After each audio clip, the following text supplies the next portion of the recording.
Ste že kdaj slišali za črno luknjo? Ja. Ja, kaj je to? Črna luknja. Ja, bravo.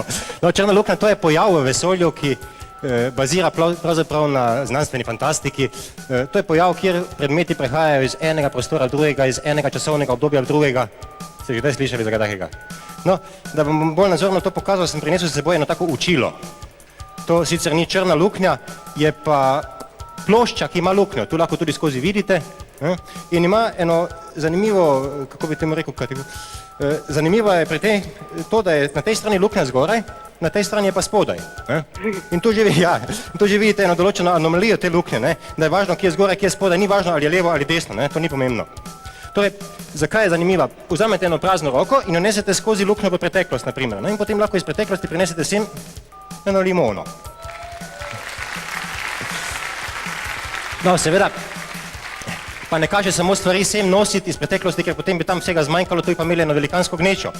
Zato je potrebno vsako stvar, ki jo prinesete iz preteklosti sem, tu analizirate, jo pregledate, kako je, in jo potem nesete nazaj v preteklost.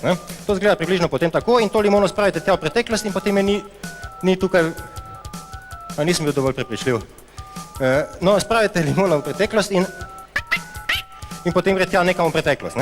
Tako da tu okoli luknje seveda ena določena siva cona se tako imenuje, to je zdaj vseeno ali tu in ta siva cona je pravzaprav samo zaradi tega, da bi lahko stvari not potegnilo.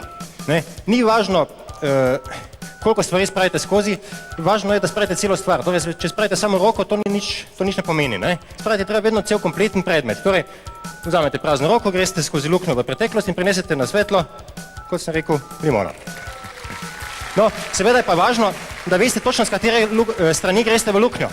Ker če bi šli, na primer, s te strani v luknjo, potem bi z limono pravzaprav šli v prihodnost in v prihodnosti bi z limone dobili limonado. Na zdravje.